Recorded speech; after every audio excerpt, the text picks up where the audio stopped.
샬롬, 사랑하는 성결 가족 여러분에게 인사드립니다. 저는 부천 참종교회를 섬기고 있는 김기훈 목사라고 합니다.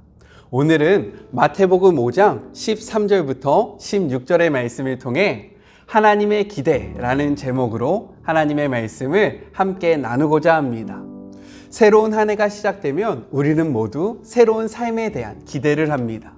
그리고 이러한 기대감은 서로의 역할에 대한 기대감으로 이어집니다. 저의 아내는 저에게 남편으로서의 그 역할을 바르게 감당하기를 기대하고요. 저의 자녀들은 아버지로서의 역할을 잘 해주기를 기대합니다.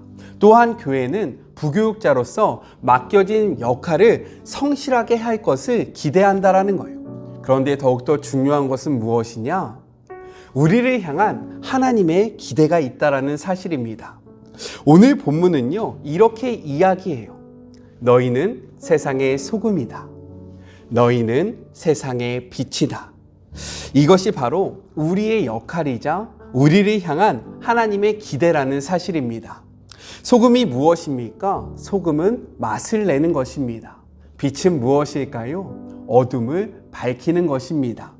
즉, 하나님은요, 우리가 소금과 빛으로 세상에서 맛을 내며 세상을 비추는 존재가 되기를 원하신다라는 거예요. 그렇다면 우리는 어떠한 맛을 내며 어떠한 빛을 비춰야 하겠습니까? 어떤 이들은요, 이러한 맛과 빛을 우리 안에 있는 선행, 즉 우리 안에 있는 착함이라고 생각합니다. 그래서 세상에서 이야기하는 그러한 착한 삶을 살기 위해 부단히 노력한다라는 거예요. 그런데 그 결과가 무엇입니까? 결국에는 착한 아이 컴플렉스에 빠져서요, 이리저리 휘둘리다 마음속에 깊은 상처를 받고 이러한 삶을 포기한다라는 겁니다. 왜 그렇습니까? 그것은 우리 안에는요, 선함, 즉 우리 안에는 착함이 없기 때문입니다.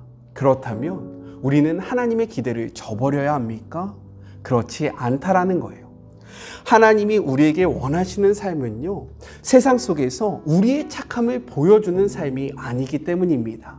우리 함께 태양과 달을 한번 생각해 보았으면 좋겠어요. 태양은요, 스스로 빛을 내는 광면체입니다.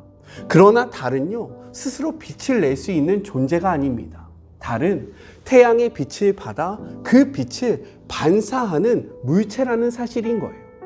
그래서 유진 피터슨의 메시지 성경은요, 소금과 빛을 이렇게 표현합니다. 하나님의 맛, 그리고 하나님의 빛깔. 이것이 바로 하나님이 원하시는 우리들의 모습이고 우리를 향한 하나님의 기대라는 사실입니다. 따라서 우리가 살아가야 하는 삶의 모습은 세상 속에 우리의 맛과 우리의 빛을 드러내는 것이 아니라 우리가 먼저 하나님을 충분히 경험하고 그 경험을 토대로 세상 속에 하나님이 허락하신 삶의 자리로 나아가서 우리의 삶의 모습을 통해서 하나님의 맛을 드러내고 하나님의 빛을 비추는 것, 이것이 바로 우리를 향한 하나님의 기대라는 사실을 우리는 깨달아야 한다는 것입니다. 성경은요, 이렇게 이야기하고 있어요. 마가복음 9장 50절의 말씀, 우리 함께 읽겠습니다. 소금은 좋은 것이로되 만일 소금이 그 맛을 잃으면 무엇으로 이를 짜게 하리요? 너희 속에 소금을 두고 서로 화목하라 하시니라. 그렇기 때문에 소금을 우리 가운데 두고 화목하라 라고 명령하고 계신 것입니다.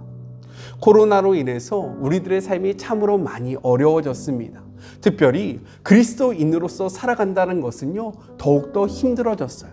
하지만 2022년 한 해 하나님의 맛과 하나님의 빛깔을 세상에 보여줌으로 우리를 향한 하나님의 기대를 이루어 갈 때에 다시금 세상은 우리를 통해 하나님을 바라보게 되고 우리를 통해 하나님께 영광을 돌리게 된다라는 사실을 기억하며 하나님의 맛과 하나님의 빛깔을 온 세계 가운데 우리의 삶의 자리 속에서 힘있게 드러내는 사랑하는 모든 성결 가족들이 되었으면 좋겠습니다.